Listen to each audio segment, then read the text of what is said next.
minha gente, tudo bem? Bora lá para mais um react de conteúdo totalmente excelente, desta vez Hernandes Dias Lopes falando sobre o crente e o dinheiro. Bora ver onde a gente vai parar. Pois bem, vamos falar então sobre aquele assunto do dinheiro. Essa pergunta foi enviada pelo Fábio Lima. Bom dia, pastor. Uma dúvida: como adquirir equilíbrio entre a vida com Deus e ter dinheiro sem idolatria? Ter dinheiro é uma benção. Se alguém está com algum problema de tem dinheiro e não sabe o que fazer, pode mandar para a gente, né, Tiago? Pode sim. Não vai ficar triste, não vai? Não. É bíblico. Pode anotar no seu caderninho de aprendizado sobre novos versículos. Ter dinheiro é uma bênção, já diria o profeta Heresias. Ou algo que provavelmente Jesus diria, mas esqueceu de comentar em algum momento no evangelho. O pessoal tinha perdido esse momento. Então, ter dinheiro é uma grande bênção. O dinheiro é uma bênção. Claro que é. Com dinheiro você compra o pão, com dinheiro você compra a casa, com dinheiro você compra sua roupa, sua comida. Com dinheiro você tem conforto, com dinheiro você trata da saúde, com dinheiro você socorre as pessoas. O dinheiro é uma bênção. Num sistema capitalista é maravilhoso. Afinal, o dinheiro, dentro do nosso modo de organizar a vida capitalista, é o mediador de todas as relações. Potencialmente, ele poderia servir para trocar qualquer coisa. Absolutamente tudo. Porque dentro desse modo de vida, nós transformamos todas as ações humanas, as produções humanas, as realizações humanas em mercadoria, que são produtos que são feitos não para o consumo, não para o uso, mas para a venda. A venda mediada pela troca em dinheiro.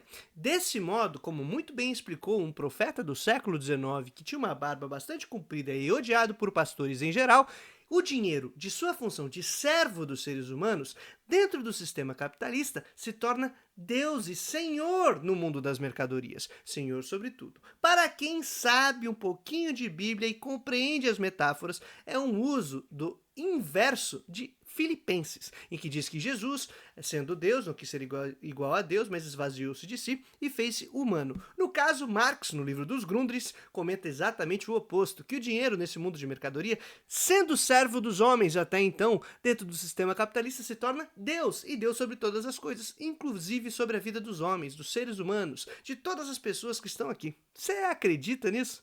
Pois é porque é próprio do sistema capitalista. E se nós vivemos num modo de vida organizado em torno do dinheiro, porque ele é fundamental para a organização do capital, ganhando esse papel que media tudo, inclusive precifica a nossa vida, o nosso corpo, o nosso tempo de trabalho, significa, portanto, que o nosso modo de vida é completamente avesso a esta compreensão de que o dinheiro é um problema. Se a gente simplesmente aceita que o dinheiro media tudo, é porque nós aceitamos esse sistema que o torna senhor sobre todas as coisas. Dentro da tradição religiosa, ser senhor sobre todas as coisas, não sendo Deus, seria idolatria. Então não depende da minha vontade, da minha relação com o dinheiro. Ele é um ídolo dentro do sistema capitalista, independentemente da minha vontade. Porque ele decide sobre a minha vida, decide sobre a sua vida e decide sobre os movimentos do trabalho, sobre a organização das pessoas, de acordo com os interesses aí de capitalista que vai correndo atrás de lucro, o lucro mediado também por dinheiro. Então, todas as massas humanas vão indo para lá e para cá de acordo com o dinheiro. O dinheiro decide sobre a vida das pessoas. Independe da sua vontade. Quando diz que o dinheiro é uma bênção, significa que aceitou essa dinâmica e não compreende a diferença de um modo de vida no qual nem tudo era dinheiro, nem tudo era mercadoria, senão organizações de subsistência, familiares, por exemplo, em que todo mundo produzia pelo menos o necessário para viver, sobreviver, se reproduzir, e que o excedente ia para o mercado, ou seja, aquilo que sobrou da produção familiar, vai para o mercado para as trocas. E aí sim o dinheiro desempenha um papel, mas é um papel secundário, paralelo. Nessa época bíblica, por exemplo, em que no Novo Testamento em especial, o pessoal está falando uma parada sobre dinheiro, que o amor ao dinheiro é a raiz de todos os males, ou que Jesus disse que você não pode servir a dois senhores, não pode servir a Deus e ao dinheiro, ou é um ou o outro. Tem várias paradas que a gente poderia pegar nessa brincadeira aí.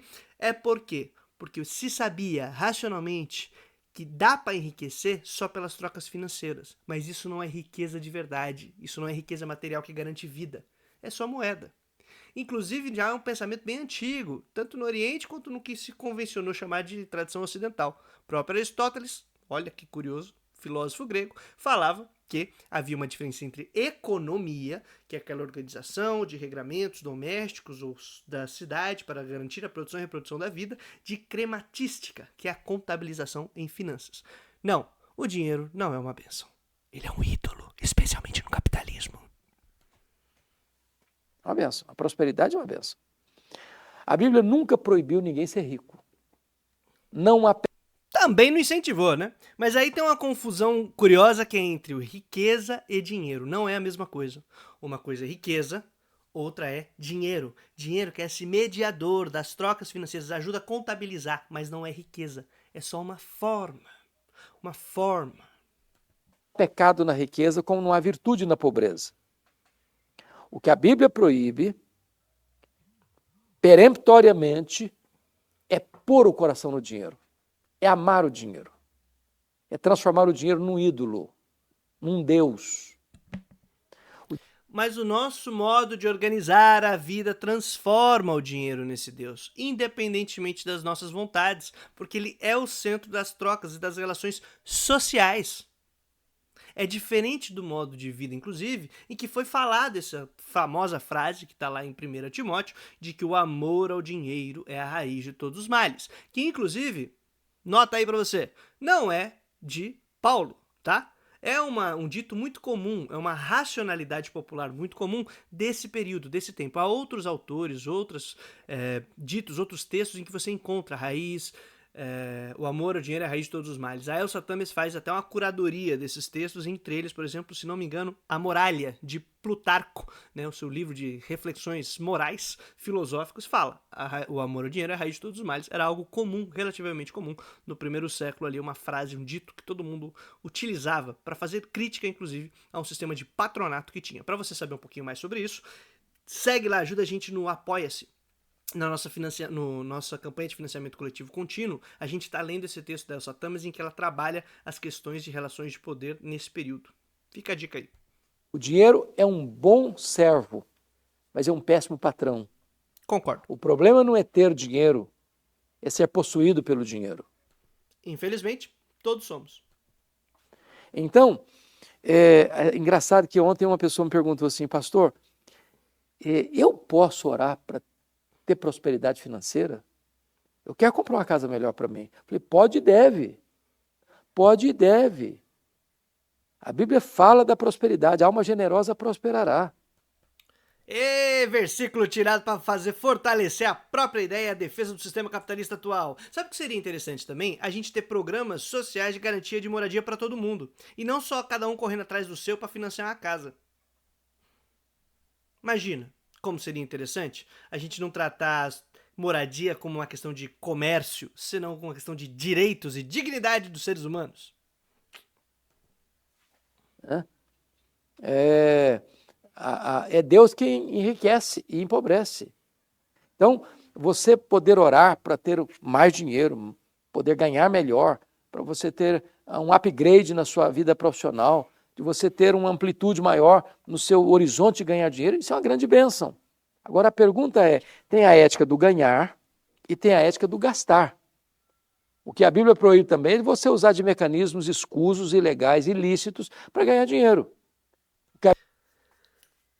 No tempo bíblico, enriquecer, aumentar a sua propriedade, seu patrimônio, não tinha a ver com finanças e com dinheiro, tá? Tinha a ver com a quantidade de filho que você tem, a terra, a quantidade de gado. As riquezas eram materialmente compreendidas daquilo que garante vida, garante condições de reprodução. É outra dinâmica, cara. É outra dinâmica de percepção. Esse lance de simplesmente você buscar o seu interesse, não da sua família, não da comunidade, não da prosperidade de grupos cada vez mais ampliados, e simplesmente pela grana, pelo mediador e não por aquilo que realmente tem consistência de riqueza, é uma cabacice nossa. E aí a gente fica reproduzindo esse negócio com esse tipo de ideia aí e fica nessa de, claro que você pode orar para correr atrás do seu, para se beneficiar, para ser o abençoado, a abençoada. Mas aí sabe o que a gente não está fazendo? Pensando na sociedade como um todo, na organização da vida de todas as pessoas e dos efeitos das ações que nós temos sobre a vida dos outros. É uma aceitação desse modo de vida. Falando, é isso aí mesmo. E dane-se. E tá errado. tá ligado? E eu não tô falando que isso é só de má intenção do pastor, ele está mal intencionado. Não, é por não perceber essas dinâmicas, não perceber essas diferenças e confundir dinheiro com riqueza, não compreender como funciona o sistema capitalista, as diferenças entre os modos de produção. Por isso que é importante você estudar aí economia política, compreender um pouquinho dessas paradas, tem bastante coisa no YouTube gratuita de muita gente interessante, e também você pode ser aluno na Bruniversidade, porque sim, eu dependo de dinheiro para sobreviver, infelizmente. E aí você dá uma olhadinha nos cursos que a gente está fazendo lá, já tem um curso de economia para a vida que tá ficando bem interessante. Então, fica a dica aí. A Bíblia proíbe também é você pegar esse dinheiro e esbanjá-lo com coisas fúteis.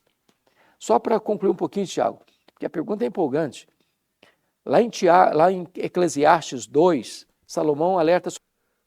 Tiago, eu não sei se foi porque o nome do apresentador ali do âncora é Tiago, ou se foi um ato falho lembrando de um livrinho que critica, assim, muito os ricos e esse negócio do dinheiro. Fica a dica de você ler a carta de Tiago. Vai ser bem interessante para esse papo. Sobre dois problemas. Primeiro, é a pessoa que junta, nem sempre usufrui, e quando morre não leva um centavo. E tudo que ele ralou para adquirir vai ser gasto, vai ser consumido por alguém que não ralou. Herdeiro! Profissão herdeiro! Fala Elon Musk e boa parte, não, absolutamente todos os bilionários que nós temos nesse planeta, muitos dos milionários também. É isso, né, minha gente? Herança da herança da herança da herança, acúmulo de patrimônio. Você acha que esse dinheiro veio de onde? Que essa riqueza veio como? Qual a história que trouxe isso pra gente aqui? Pois é, complicado. Mas é curioso também o que o pastor tava falando, desse lance de você acumular pra quê, né? Que aí tem um cara muito interessante na Bíblia, chama Jesus. Ele fala assim, não acumular e ter tesouros na terra, onde a traça, o ladrão, a ferrugem podem aí roubar, destruir.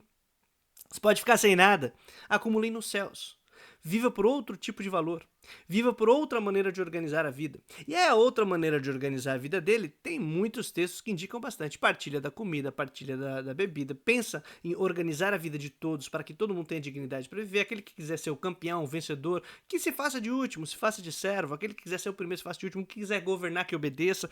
Inversões de todas essas relações que a gente defende em geral dentro do modo capitalista de vida. Então, assim, me parece que se a gente for comprometido com certos valores desse cara, a gente vai ter que ser um pouquinho mais crítico com essas relações e o que está sendo comentado até o momento. Salomão é um exemplo disso. Ele morreu, o cara mais rico do mundo, entregou o reino para o seu filho Roboão, e o Roboão jogou tudo fora. Das 12 tribos, ele perdeu 10. O cara mais rico do mundo, não. Ele era rei, é uma questão política. Então ele estava lá com um governo e uma elite muito rica, inclusive às custas da exploração do povo, fica aí a dica, e que o que media era a nação rica. O Salomão não é rico porque ele é rico, porque ele é rico. Ah, o Salomão individualmente, que grande empreendedor. É porque ele era rei, um cargo político com liderança que representa a prosperidade da nação. Mas no caso dele, inclusive, se a gente for dar uma análise aí, não é bem da nação, né? Todo mundo enriqueceu? Não, foi a elite, ele, os palácios, construção grandona, e a galera se lascou. Então, é a história do pai rico e filho pobre. Às vezes o filho que nunca ralou recebe muito dinheiro. Pai rico, filho pobre, parece um livro bíblico. Ah, não, é um livro de coach financeiro. Inclusive, é um coach que, se você der um Google aí, vai descobrir que ele tem uns probleminhas com dívidas. Não sabe como usar, joga tudo fora. Segundo problema que Salomão coloca lá é o fato de você ganhar e não usufruir. Ser avarento. Não come bem, não mora bem, não dorme bem, não tira férias, não faz uma viagem, não usufrui. E o dia que ele foi embora, sabe quanto ele vai levar de tudo isso? Nada. Nada. Por isso que ele diz que é tudo vaidade. Então, para que acumular? Para que ter muito? Para que prosperar? Esse é praticamente o resumo do livro de Eclesiastes. Para que querer isso? Então a Bíblia nos manda trabalhar, a Bíblia nos promete prosperidade, a alma generosa prosperará, a prosperidade é fruto do trabalho, honesto. Claro, prosperidade individual. E é disso que o texto estava falando também. Ai, meu Deus. Íntegro, e a Bíblia nos também permite usufruir o fruto do nosso trabalho. O Fábio coloca na pergunta aqui uma palavra que acho que é essencial: equilíbrio. Equilíbrio. Equilíbrio espiritual e material. Com certeza, com certeza, com certeza. E uma coisa importante, Tiago, a riqueza nos é dada não apenas para nós, a riqueza nos é dada para ser distribuída. Os reformadores falavam do mistério do pobre e do ministério do rico. Uma pessoa que tem e não sabe o que é repartir, não sabe o que é abrir a mão para o necessitado ou socorrer alguém, essa riqueza só para ele não é o projeto de Deus para uma pessoa. Exatamente. Inclusive, naquela passagem, não é nem dos reformadores, não. Eu queria fazer uma menção, pastor, aquela passagem de Timóteo que fala que o amor, a riqueza é a raiz de todos os males. Vou até ler para você, peraí. Minutinho, gente. Deixa eu pegar aqui bonitinho pra gente ler junto. Bora ser bíblico, não é? É essa a importância do negócio. Caraca, a luz do inverno aqui bate valendo. Tamo junto. Bora lá. Ó, esse texto que eu sempre falo, o problema não é o dinheiro, é o amor ao dinheiro, ele é um pouquinho mais complicado e interessante do que o pessoal normalmente faz. Bora ler. Tá em 1 Timóteo, capítulo 6. E eu vou ler a partir do versículo 5. Talvez alguns nos contradigam, mas estes são os verdadeiros ensinamentos do Senhor Jesus Cristo, que vida de devoção. Quem ensina algo diferente é arrogante e sem entendimento. Aqui, inclusive, a Elsa Tames, no livro dela, Las luchas de poder en los orígenes del cristianismo, que ainda não tem tradução para o português, mas nós pretendemos traduzi-lo e estamos fazendo uma leitura comentada lá na nossa campanha do Apoia-se, do Fluxo Contínuo. Ela faz um comentário nesse livro aí, muito interessante, em que tinha muita gente participando das comunidades cristãs a partir do 1º para o 2º século depois de Cristo, que é quando a carta é escrita, ou quando a carta é finalizada, em que o pessoal estava como que trazendo determinados ensinamentos novos e fazendo desses ensinamentos quase um novo negócio, em que a galera comercializava as ideias e gastava uma grana para trazer novos sábios que sabiam algum valor, algum ensinamento, e faziam uns debates que não tinham nada a ver, e que ela comenta, estava articulada a questão da riqueza, a questão de gênero e a questão desses ensinamentos ou essas doutrinas que circulavam como comércio mesmo, de ficar fazendo blá blá blá de café filosófico e não sei o que lá, da época, vamos dizer assim. Quem ensina algo diferente é arrogante sem entendimento. Vive com o desejo doentio de discutir o significado ou as minúcias das palavras e provoca contendas que resultam em inveja, divisão, difamação e suspeitas malignas.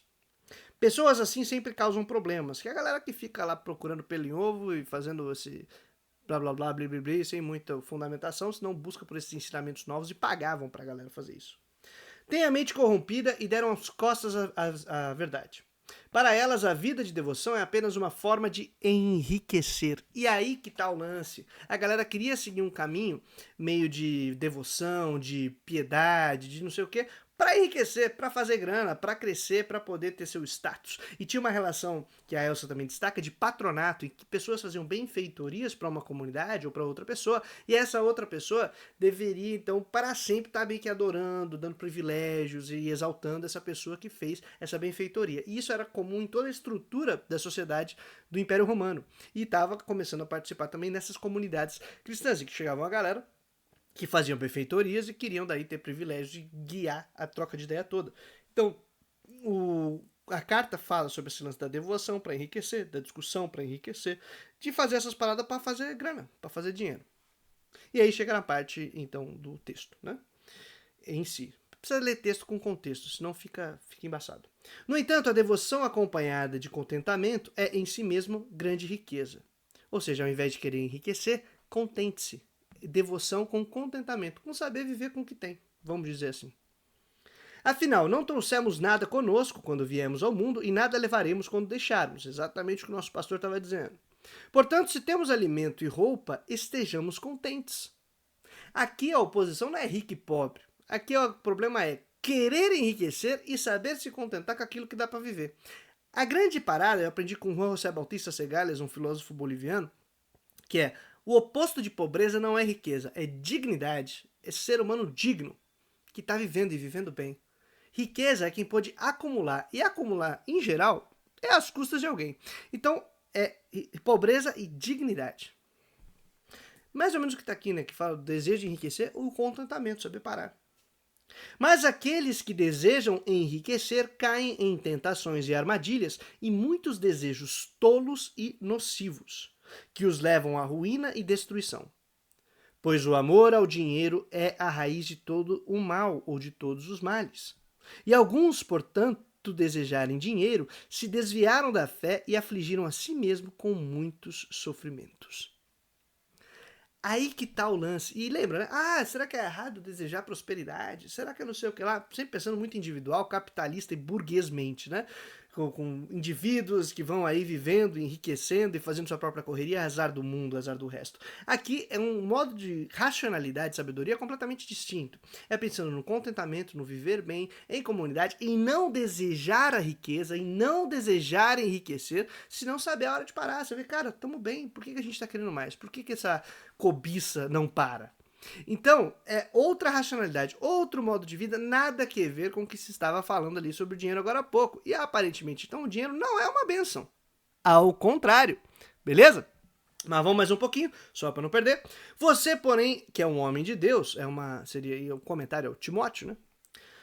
Fuja de todas essas coisas más. Quais coisas? Essa parada de querer enriquecer, de querer ter devoção para enriquecer, de fazer discussão para enriquecer, de querer ficar busca por meandros e minúcias para poder enriquecer. Não faça isso. Fuja dessas coisas. O que você tem que querer? Além do contentamento, vida piedosa, botou a cabecinha no lugar, tá vivendo bem, tá vivendo em comunidade, busque a justiça, a devoção e também a fé, o amor, a perseverança e a mansidão. Lute o bom combate da fé. Cara, isso é muito massa. A gente tem que ler o texto com contexto para não ficar nessas viagens, nessas paranoias que fica com a questão do dinheiro, riqueza, prosperidade, quero mais, quero não sei o que lá, e a aceitação sem crítica a esse sistema que torna o dinheiro um ídolo, no sentido de que ele decide sobre as nossas vidas, sendo que era para ser um produto da nossa mão. Se foi a gente que fez o dinheiro, a gente decide onde ele deveria trabalhar, mas a gente faz o contrário, solta na banguela e põe a tal da mão invisível do mercado, atuando e diariamente dando um tapão na nossa cara, usando o dinheiro para isso, inclusive roubando o nosso tempo de vida, roubando ou sacando da gente as possibilidades de a gente estar com mais gente, que a gente gosta, fazendo aquilo que nos motiva, aquilo que nos dá vontade de continuar vivo, de desenvolver as nossas potencialidades, de ver os nossos filhos, nossas filhas, as pessoas desenvolvendo, crescendo, vivendo bem. Mas não. Melhor ainda é a gente só aceitar que é assim que é o jogo, aceitar que dinheiro é bom, que dinheiro é riqueza e pronto. Sistema capitalista vencedor, inclusive no coração do crente. Pois é, se você curte esse tipo de conteúdo, curte esse tipo de discussão e de debate, ajuda a gente aqui no canal, curte, comenta, ajuda a compartilhar, dá uma olhadinha nas nossas campanhas de financiamento. Se puder mandar um Pix, seria muito bom. Sabe por quê? Porque eu dependo do dinheiro para sobreviver, não porque eu queira. Somos obrigados, não é mesmo? Pois é, socialmente que vivemos, socialmente nos reproduzimos. Se puder dar uma força, maravilha. Ou dá uma olhadinha nos nossos cursos, que tá valendo muito a pena, tá? É R$ 39,90 para você poder entrar na nossa plataforma e ter já mais de 25 horas de conteúdo disponibilizados e logo mais vem mais, beleza? Tamo junto, trazendo a boa nova todo dia útil até a vitória final. Valeu, minha gente. Bora papear sobre dinheiro.